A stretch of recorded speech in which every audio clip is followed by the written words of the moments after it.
esposa, pastor Ed, os meus amigos também, pastor Marcelo, vocês. Gente, sem mais delongas, abra comigo a sua Bíblia em Salmos 23.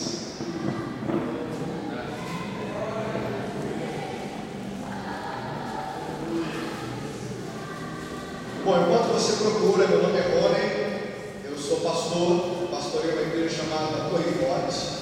Minha autoridade espiritual é o pastor Cleiton, pastor conhece, amigo, precioso. Eu sou psicólogo também, psicólogo social. Eu lidero um movimento hoje aqui em São Paulo chamado Revolucionários em Guerra, que é um movimento voltado para missões urbanas. E nós também temos uma rede de pastores que nos encontramos mensalmente para orarmos juntos. Nós entendemos que a cura precisa vir a partir do altar, e a gente se reúne mensalmente para poder alinhar nosso coração com o Cristo e ser confrontado pelo Cristo, a fim de pastorearmos melhor em nome de Cristo. Amém, gente? Salmo 23, quem achou, diga amém. Amém. Glória a Deus. O Senhor é o meu pastor, nada me faltará. Deitar-me faz em verdes pastos, guia-me mansamente às águas tranquilas. Refrigera minha alma, guia-me pelas veredas da justiça, por amor do Senhor. Ainda que eu andasse pelo vale da sombra da morte, não temeria mal algum, porque tu estás comigo, a tua vara e o teu cajado me consolam. Preparas uma mesa perante mim na presença dos meus inimigos, unges a minha cabeça com óleo, o meu cálice transborda.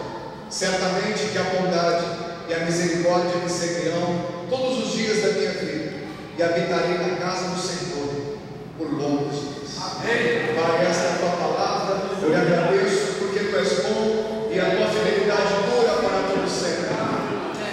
Senhor, ajuda-me a pregar como se não houvesse amanhã, como se hoje fosse meu último culto, Pai. Eu sei que a única maneira de não desperdiçar o altar é trazer a mensagem que Jesus traria se estivesse no meu lugar. Eu oro para que assim seja e para que toda a glória venha ser dada a ti. Espírito Santo de Deus, meu amigo, fale através da minha boca, pense através da minha mente e fale profundamente a cada coração, em nome de Jesus Cristo. Amém e amém. Glória a Deus. Pode se assentar. Se você puder, dar uma salva de palmas à palavra de Deus.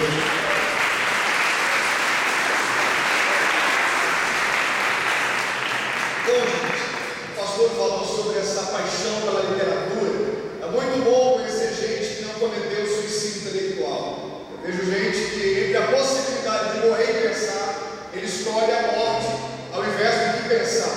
E é interessante porque John Wesley falava que a pregação é lógica em fogo. Nós precisamos entender. Agostinho dizia que o arsenal de um homem é a sua biblioteca. Você quer conhecer o arsenal de uma pessoa, de um cristão? Olha para a biblioteca dele, quanto ele lê. É interessante porque Deus vai trabalhar em cima daquilo que você tem. Nós temos que buscar mais da palavra, estudar mais. Precisamos disso de fato. E não cometer suicídio intelectual.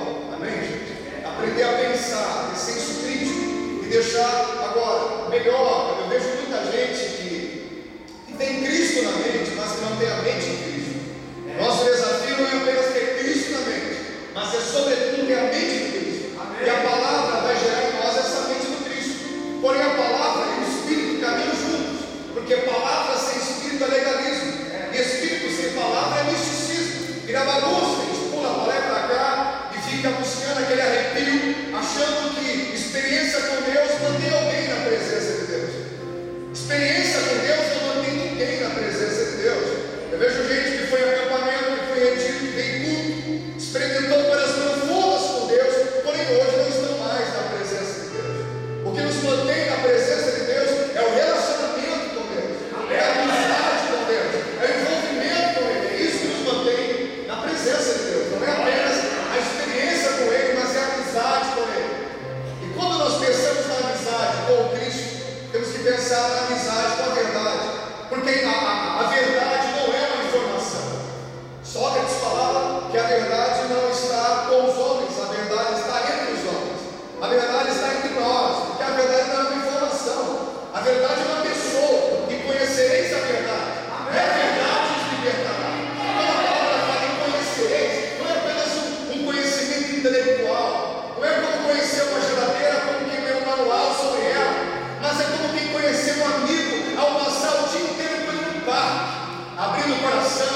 encharcada da vida de Deus. Porque a nossa vida está aí.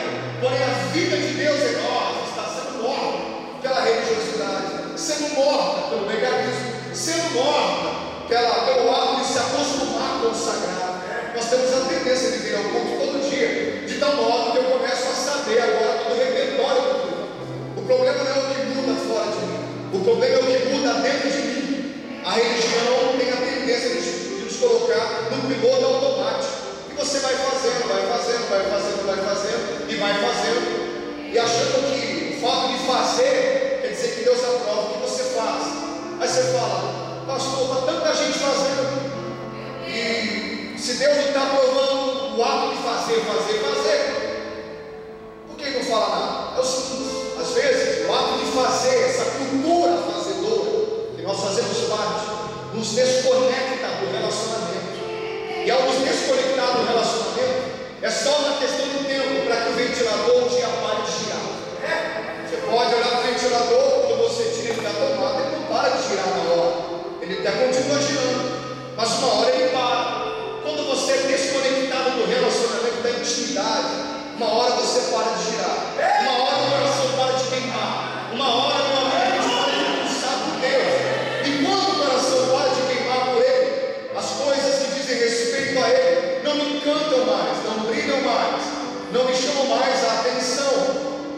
E quando eu penso nisso, eu penso naquelas pessoas que parou de girar faz tempo, e quando ele tem vigor, ele tem disposição para jogar bola, para sair, para passear, ele tem um apetite danado.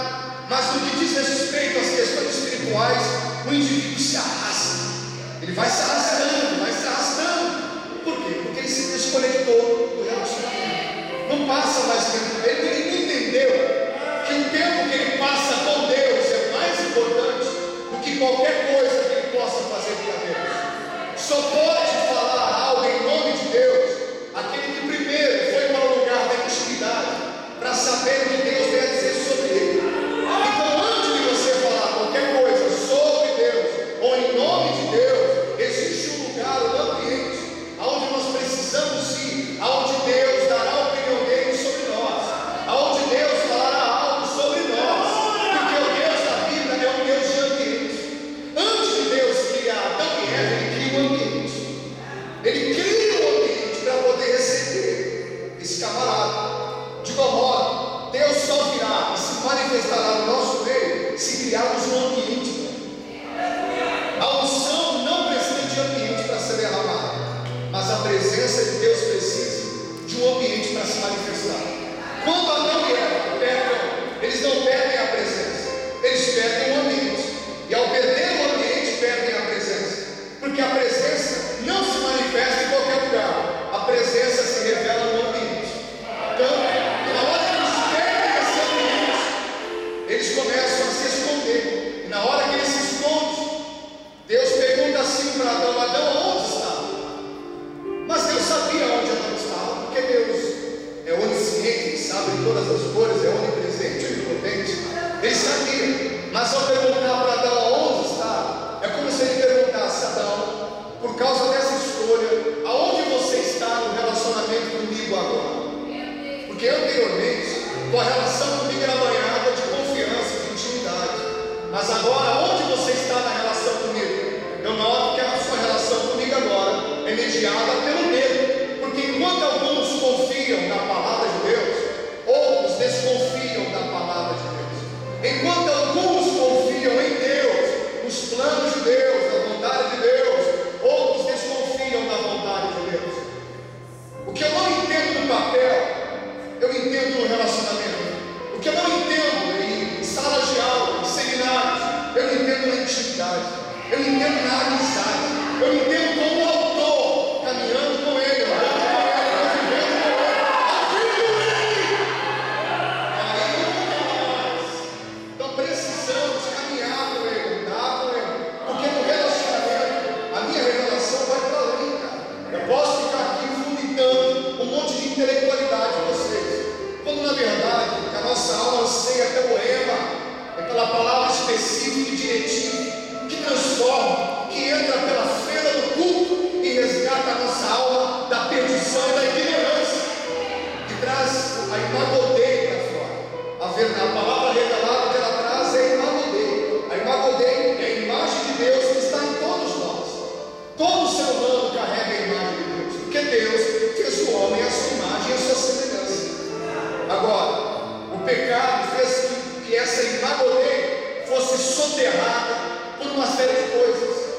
papel da palavra do Espírito Santo é trazer imagodeio para fora, é trazer a imagem de Deus que existe em todos para fora. E na hora que a imagodeio vem para fora, as pessoas olham para você e falam: cara, tu tá diferente, velho. Quando eu te trombei uma outra hora, você estava de um jeito, marrendo, com a cara amarrada, parecia que foi batizado com limão, cara fechado. Mas agora tu está simpático, cordial. O que aconteceu com você? Mas você está diferente, não é pela roupa. Eu noto que você está diferente pelos valores, pelo brilho. A imagodeio. O Espírito Santo trouxe imagodeio para fora. A imagem de Deus para fora. E aonde é que essa imagodeio vem para fora? No relacionamento, na amizade, na intimidade. No interior de São Paulo, houve uma competição para poder eleger quem era o melhor locutor daquela região. Aí vieram os melhores locutores, um cara falava melhor do que o outro, gente com uma oratória fantástica, a gente falava muito bem. E aí vieram lá, e o texto que todos eles unanimemente escolheram para ler era o Salmo 23. Começaram a ler o Salmo 23. Um locutor melhor que o outro, um dia melhor que o outro, um camarada técnico maravilhoso, emocionava muita gente. E o júri começava a dar nota para as pessoas, para cada locutor, até que acabou os locutores, veio o último locutor para ler o Salmo 23. Aquele camarada abriu a Bíblia e começou a ler o Salmo 23. Porém, à medida que ele lia, os jurados começavam a chorar, e choravam copiosamente. Só que esse locutor, o último que leu, não leu tão bem assim, não era tão bom assim. Porém, o pessoal começou a chorar, parou de dar nota e fechou o livro. E aí, no final, esse cara acabou ganhando. E o pessoal que deu melhor, que realmente ficou, sentiu muito injustiçado. Falou assim: por quê? Ele foi melhor do que a gente, quando nós, tecnicamente, lemos melhor do que ele. Aí o pessoal enxugou as lágrimas e falou assim: é simples.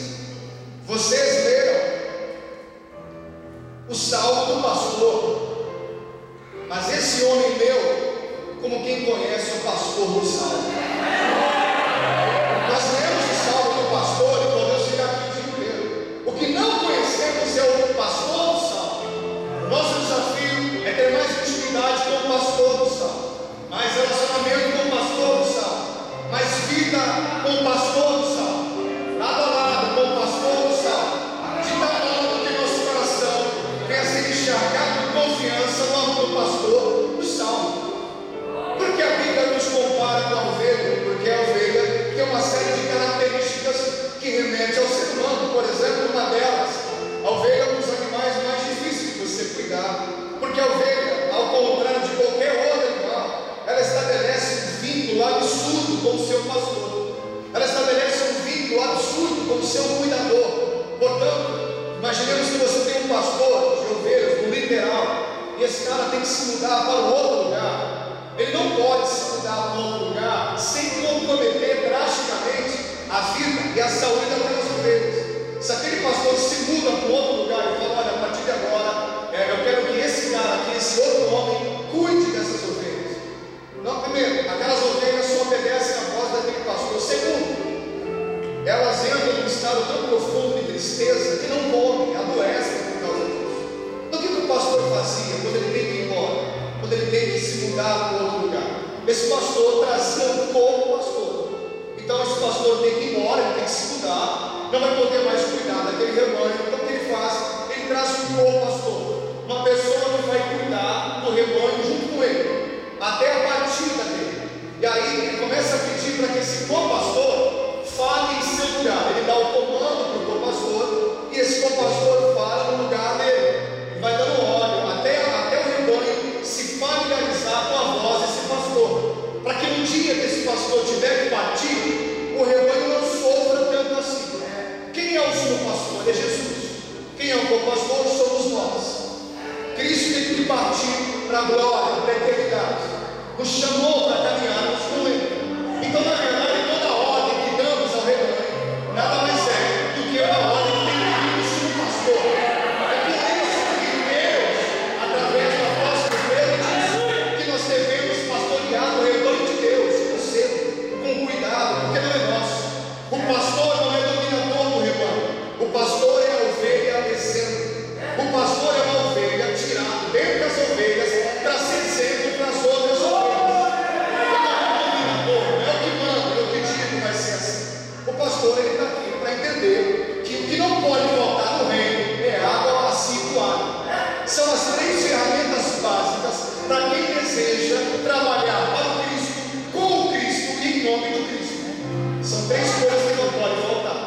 o salmista ele começa dizendo: o Senhor é o meu pastor.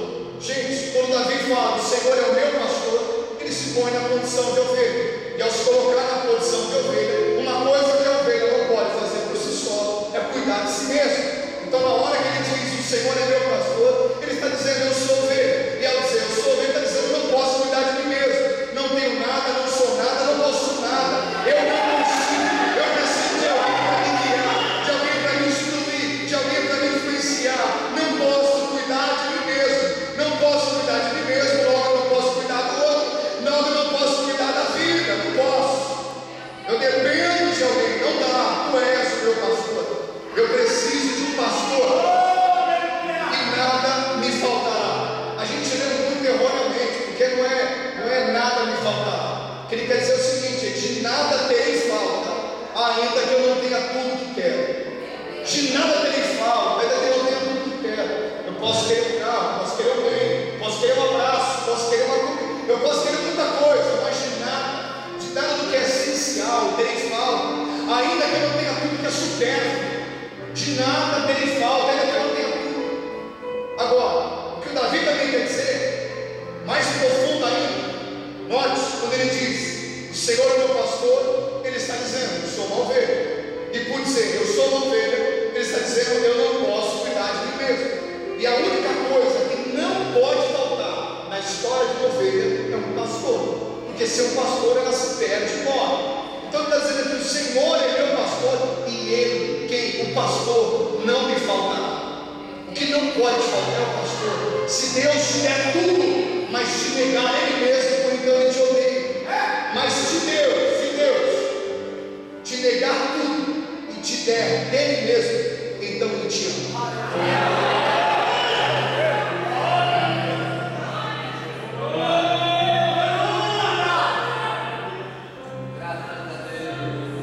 E essa consciência de que a gente não pode cuidar da gente mesmo, nos coloca, nos joga, nos catapulta nos braços de Deus. Essa consciência de que a gente não pode cuidar da gente mesmo, nos joga nos braços do amado, daquele que nos ama, não por aquilo que nós deveríamos ser, mas daquele que nos ama por aquilo que somos, daquele que nos escolheu quando nós mesmos não nos escolheríamos, daqueles que nos chamou para caminhar com ele, para que agora fosse toda dele, daquele que depositou esse tesouro em vaso de barro. A consciência de que eu não posso cuidar de mim mesmo me joga no braço daquele que é cheio de graça, me coloca nos braços daquele que não tem amor, mas que a Bíblia fala que é amor. A consciência de que eu não posso cuidar de mim mesmo me coloca lá. Aí no verso 2 ele fala: deitar-me faz em verdes pastos. Aqui já é um milagre. Por quê? Primeiro ponto importante: ninguém odeia mais um pastor do que um boiadeiro. Por quê?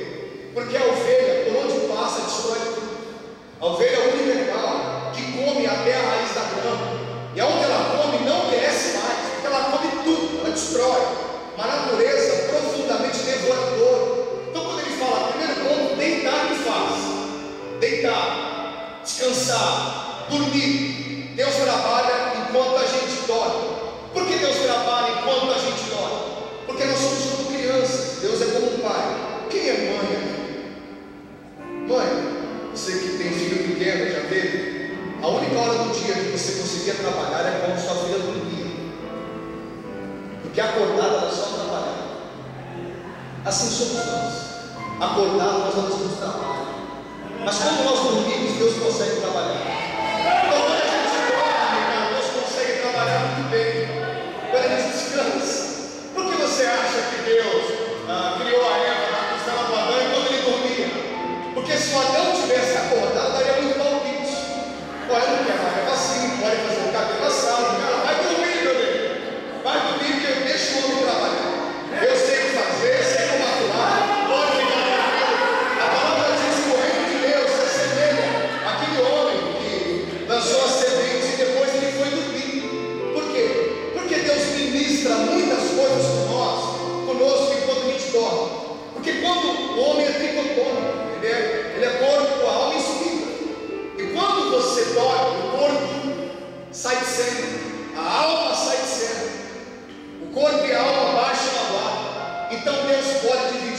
revelações com o teu espírito. Porque o que Deus quer dividir comigo não é com a minha carne ou com a minha alma, é com o meu espírito. Porque Deus é um Deus espiritual. Amém ou não? Então, deitar me faz, eu descanso, e me faz deitar em verdes pastos. Isso é um milagre. Uma ovelha deitar em verdes pastos é um milagre, porque ela tem uma natureza devoradora, ela come tudo, ela destrói, não vai sobrar para ninguém, é tudo para mim, sai comendo até a raiz, até o talo. Quando ele diz deitar me faz em verdes pastos, quer dizer que esse sumo pastor tem o poder de transformar a natureza dessa ovelha devoradora. Um dos maiores milagres que Deus pode fazer por nós, como ovelhas, é mudar a nossa natureza, é transformar a nossa natureza. Olha que interessante, por exemplo, na hora que Moisés está dialogando com Deus, e Deus diz que enviará Moisés ao Egito para libertar o povo. Aí Moisés fala assim: mas quais são os sinais? Aí Deus dá 2 sinais para Moisés, e Deus fala assim: se não ouvirem a voz do primeiro sinal, ouvirão a voz do segundo sinal. Qual é o primeiro sinal? É Moisés ter aquele cajado, jogar no chão, o cajado virar uma naja que simbolizava o Egito, e ao Moisés pegar de novo na naja, ela volta a ser um cajado. Esse é o primeiro sinal. Isso fala de um sinal externo. Agora, qual é o segundo sinal que Deus fala? Se não ouvirem a voz do primeiro, ouvirão a voz do segundo sinal. Qual é a voz do segundo sinal? A voz do segundo sinal é a voz da transformação da natureza. Ou seja, Moisés coloca a sua mão direita no peito, dentro da roupa aí. Quando ele tira, a mão está leprosa. Por que estava leprosa? Simbolizava o estado da alma, do caráter, da estrutura interior de Moisés. E na hora que ele põe de novo e tira, a mão está purificada como a de um bebê. Se não ouvirem a voz do primeiro sinal, dos milagres que você ganhou, das conquistas que teve, certamente ouvirão a voz do segundo sinal. Ou seja, a tua natureza foi transformada. Bateram no rosto para você ver a outra face, pedindo a túnica emprestada você a Deus, te chamando para caminhar uma vida que caminhou 2. Tua natureza foi transformada, e agora você tem a natureza do Cristo. Você só faz o que Jesus faria se estivesse no seu lugar. Eu não faço o que o cara da Torre Forte faria ou deixaria de fazer. E você também não deve fazer, o camarada da Bética faz ou não faz. Nós fazemos o que Cristo faria ou não se estivesse no nosso lugar, porque nós somos cidadãos do reino. Temos que viver como cidadãos do reino, porque é através do cidadão do reino que o reino se manifesta, é através do cidadão do reino que o reino se revela. E a palavra fala que o reino de Deus não vem com aparência visível, mas está dentro de vós. Então, se o reino está em mim, aonde eu chego, o reino chega junto. Se o reino está em você, aonde você chega, o reino chega junto, cara. Deus quer mudar a sua vida.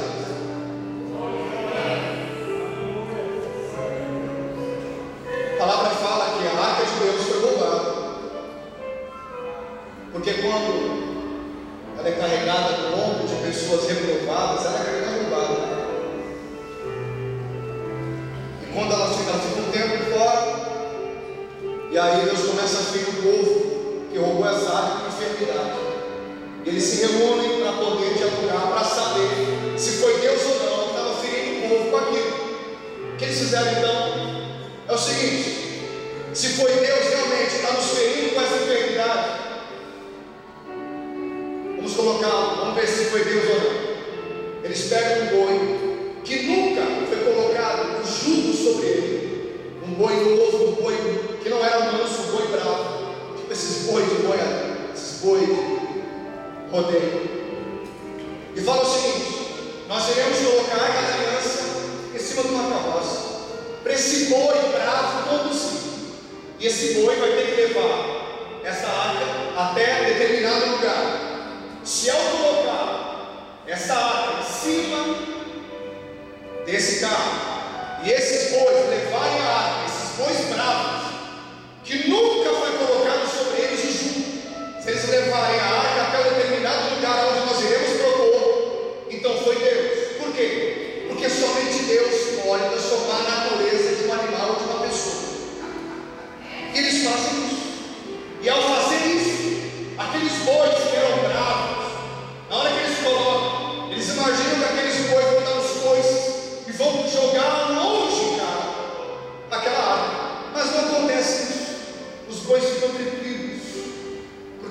presença de Deus está, ela transforma a natureza. Guia-me mansamente a águas tranquilas. Porque Davi pede para nos guiar a águas tranquilas? Porque a ovelha é muito medrosa. A ovelha tem o poder de fazer uma tempestade incrível e voltar.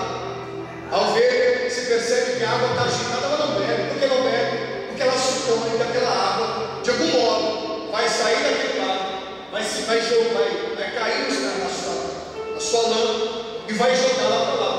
Então a ovelha não consegue liberar água quando a água está agitada. Assim também somos nós. No altar flui água, no altar jorra água. Porém, quando na tua alma a água está agitada, você não consegue entender o que vem daqui. Quando você está agitado, ansioso, o que é, e agora? O que eu vou fazer? Como é que eu vou lidar com isso? Como é que eu vou resolver aquilo? Aí o teu corpo, eu sei aonde está. Porém, a minha questão é onde está teu coração. Porque teu corpo, eu sei que está aqui. Mas quando a alma está agitada, eu não consigo beber do que vem do altar. Porque minha cabeça vagueia, está em outro lugar. Então ele fala, guia-me mansamente águas tranquilas ao lugar onde minha sede de esperança, de significado, de propósito pode ser saciado. Porque Deus não joga dado, eu não estou aqui por acaso. Deus me criou com propósito.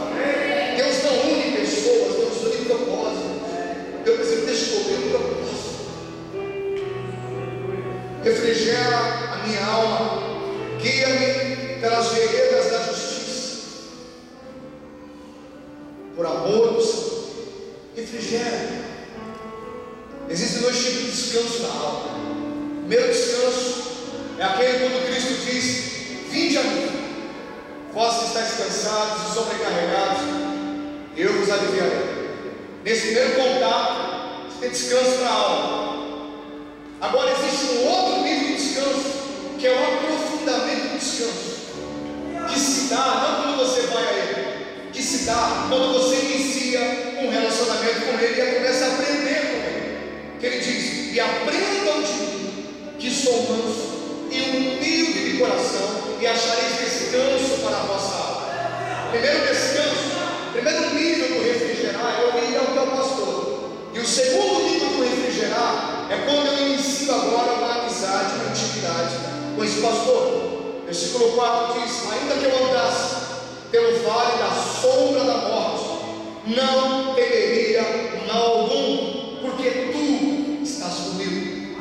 Porque tu estás comigo, não temeria mal algum. O que é medo? Medo nada mais é do que a fé no Deus errado. Quem tem medo vive pela metade. Ainda que eu andasse pelo vale da sombra da morte, ainda que Deus me guie por situações complexas e difíceis, não temerei mal algum. O que é esse vale? Na linguagem da ovelha do pastor, o vale da sombra da morte é um lugar por onde o pastor tinha que passar, mas as ovelhas não passavam uma ao lado da outra. As ovelhas passavam em fila indiana. Enquanto o pastor ia por esse caminho, o pastor ia cantando, porque era muito escuro o ambiente. Chamava-se Vale da Sombra da Morte nos territórios, porque eram lugares onde assaltantes, salteadores saqueavam o pastor e levavam o rebanho. Agora, às vezes, esse pastor vai te levar por caminhos, e eu te encorajo a não perguntar para ele por que ele foi por aquele caminho, porque não vai te dar resposta. Não faça perguntas a Deus às quais você não terá resposta. Por que você foi por esse caminho? Ele não vai te falar. Por que você escolheu esse caminho? Por que pelo vale da sombra da morte? Há tantos caminhos mais seguros, há tantos caminhos mais tranquilos, há tantos caminhos mais fáceis. A palavra fala que tudo coopera para o bem, e não para o bem-estar daqueles que amam.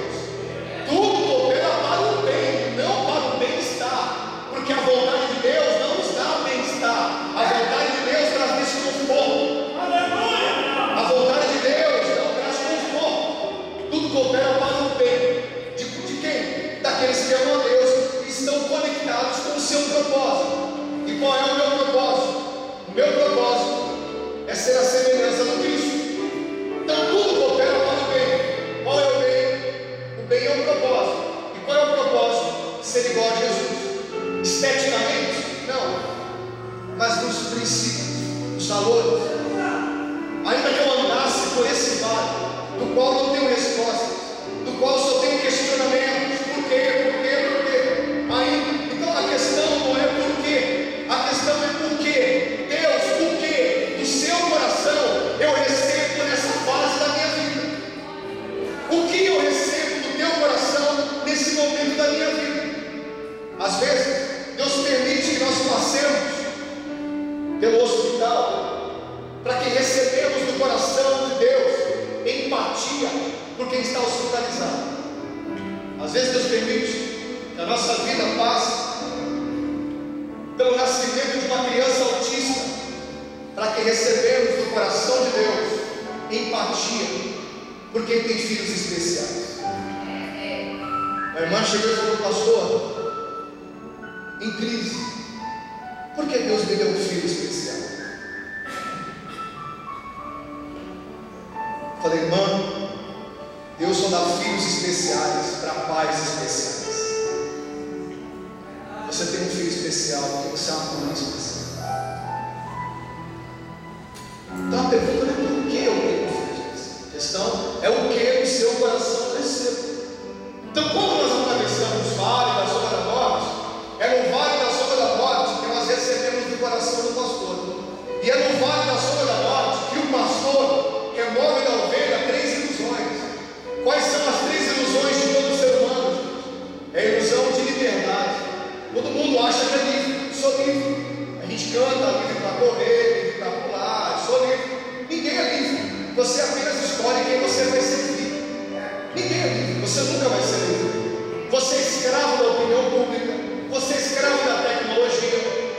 Você vem para a igreja e se grita, não sem celular. Você é escravo do estômago, dos seus apetites.